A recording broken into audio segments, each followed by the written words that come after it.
Harry Styles dropped his sports solo record Kiss All the Time, Disco Occasionally, and the reviews are decidedly mixed. I honestly wasn't sure that I was going to cover this record. I'd been sick all weekend, I lost my voice, and I've been playing Pacopia nonstop for hours. I didn't really feel enough, neither love nor hatred, to write out a review on my first listen of this record. But I've given it almost a week now, and I kind of get what this album is about. You guys know the drill. I will give my overall take on it before going track by track and assigning a score. So what were my overall thoughts? Harry Styles has been making music for officially more than half his life. He started on One Direction back in 2010 when he was just 16. Ever since then, it's pretty much non-stop making hits with the band, then going solo at 23. Now he's 32 years old and on his fourth solo record. I need to point this out because the man is clearly burnt out. That's what this record is about thematically. This is Styles' premature midlife crisis in 12 tracks. Since his debut, Styles has won numerous Grammys, even arguably stealing Album of the Year from Beyoncé's Renaissance. I do not forgive him for that, for Harry's House, a record that I actually did like. So the big question comes, where else to go from here? This album in many ways tries to answer that question, but it mostly answers in a shrug. The album seldom touches on the promised disco, opting for an eclectic mix of electronic and dance sounds that just don't work. All the time. Sometimes they do work. There are actually a few bright spots and a couple of tracks that I plan to keep for myself after listening to this, but it is a mixed bag. I really dug the lead single Aperture. I thought it was an oddball of a lead single choice. It was brave, sludgy with some house piano elements, an LCD sound system light vibe, and almost anti-radio. It really was a bold pick, and it still went #1 because Styles has the cachet as an artist. Unfortunately, for me at least, it felt like a fake out. The record itself chickens out into more of the same balladry and contemplative sad bop territory that Harry's House is known for. At times, it almost felt like I was listening to the night mode of that record, notably on some of the middle tracks like Taste Back and The Waiting Game and the aptly named Paint by Numbers.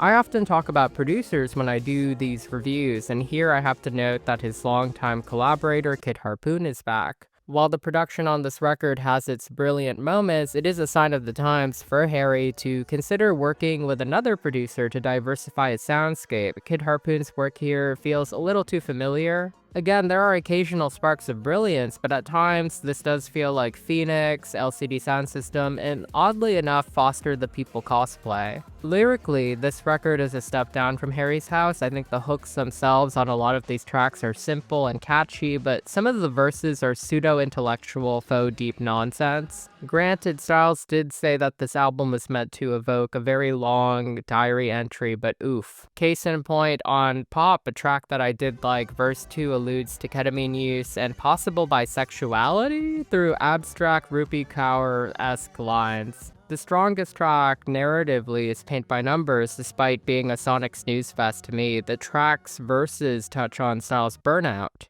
Verse 2 of that track points out that he's not even 33, but his arrested development, because of his fame, is why he has Peter Pan syndrome and just can't settle down with someone. It's a very earnest, on-the-nose moment of clarity, but it does hit.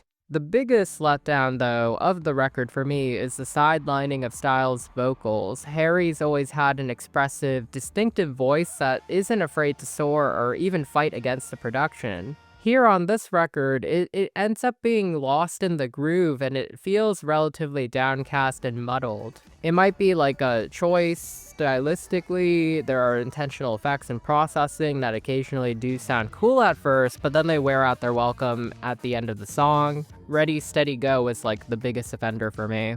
That's not to say that this album is a lost cause. Season 2 Weight Loss emerged as one of my favorites because it does play with synths from the very start. That track is like an abstract labyrinth of sound that really puts Styles' lack of vision and identity in focus story-wise. He also gets to let loose with the vocals, which I really did want towards the end. Dance No More is also a funky little track with ad-libs that stay stuck in your brain. I'd say Carla's song, the final track, is a total knockout and probably what this album should have felt like for more of the runtime. This track is a euphoric ode to joy and seeing a friend discover a Simon and Garfunkel record for the first time. It almost feels like a continuation of Satellite, which is one of my favorite tracks he's ever done. I also feel like it does end up closing out that small existential crisis so well, showing that the act of finding something, even later in life, never gets old. Still, Kiss All the Time, Disco Occasionally marks the very first album of his that has missed more than hit for me, probably because it's his first true transitional record.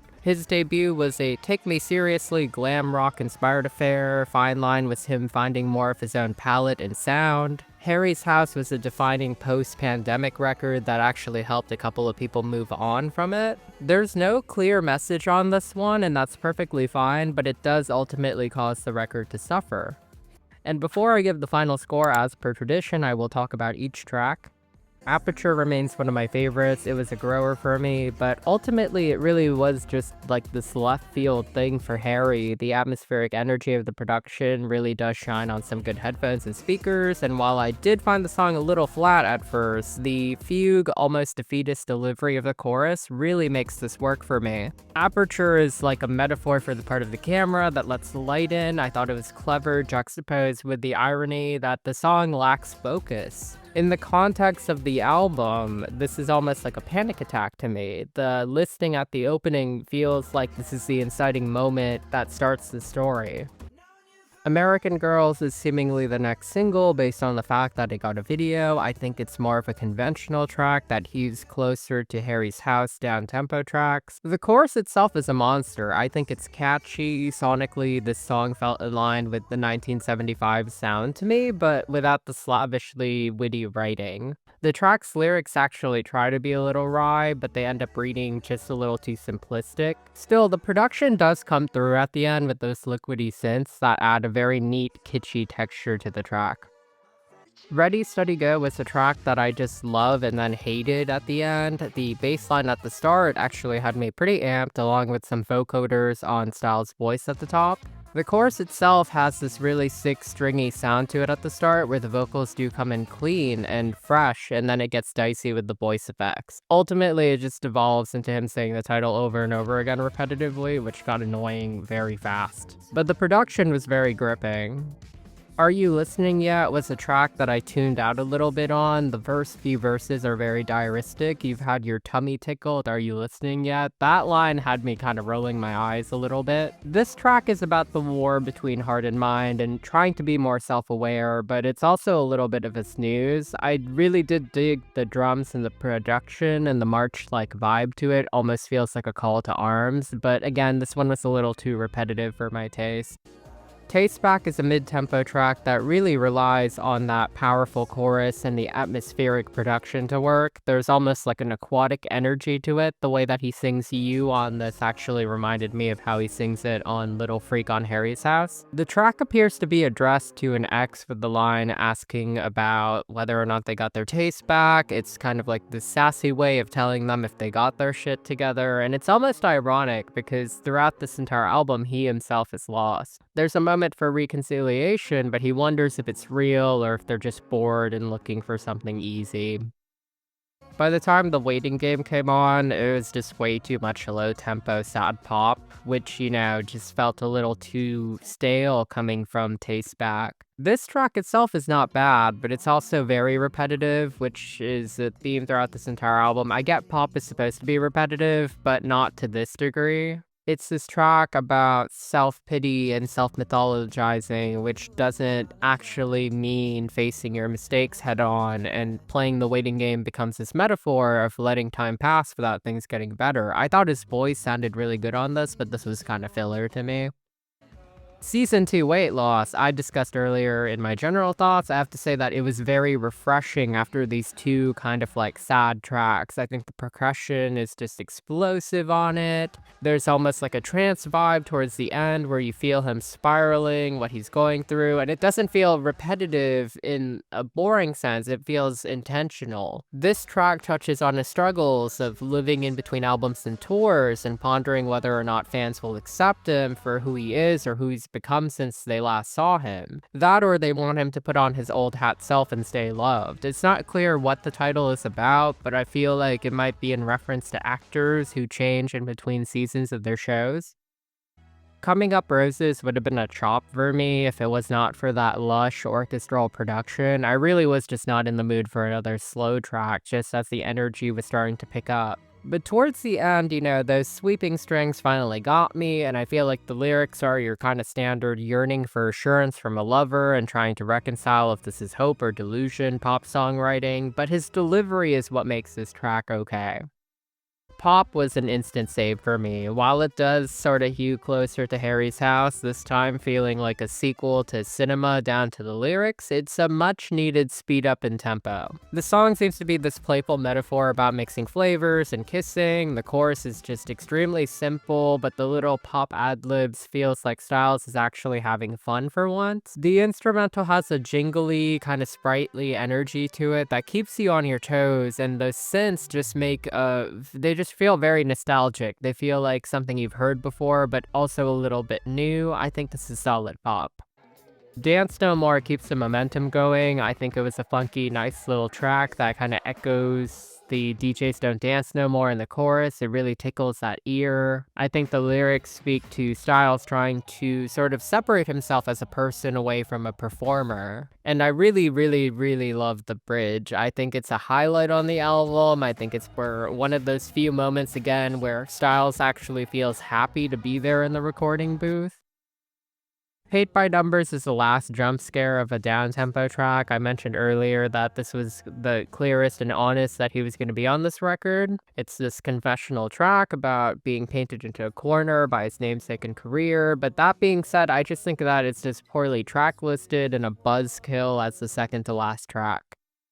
Carla's song is my favorite. I think it is going to be the one that I listen to all the time, the one that I save. The thumping start and the fact that Styles' voice is not covered in these disgusting gunky effects. There's like an airiness to it that's not claustrophobic. That's very nice. The production on this one actually lives up to the title spiritually. It's glimmering, it's soaring at times where the synth gets in on the action. Again, this one really does feel like Satellite 2.0, but without the dourness of that song's lyricism. I could see this being used in a rom-com eventually. It's definitely just a saved track for me. If there's any track that you have to listen to off this record, it's this one. Overall, this album as a whole was still a letdown for me. There are shimmers of greatness in here, but I know Harry has done way better before, and it's weighed down by this torrid sense of doubt and down-tempo tracks. I wonder if the title itself was a setup for this sort of reception. Had he named it something else or been a little bit more honest with the visuals, maybe it would have been received better, but not by much. I'm giving this one a 6 out of 10. And that's a wrap. Thank you guys for tuning in to this super quick review. I honestly wasn't sure if I had my voice enough to do it. I was sick all weekend. Let me know in the comments what your favorite tracks were, if you're bored of this album, if you liked it. I want to know what you guys thought. A shout out to my members. Thank you so much for supporting my channel. A shout out to my subscribers. I do this for you. I love you guys, even though I'm sick and covered in vomit right now. I'm gonna stop. But I will be back to cover Robin and a couple of other albums. I can't wait to see you then when I am better. I hope to see you next video.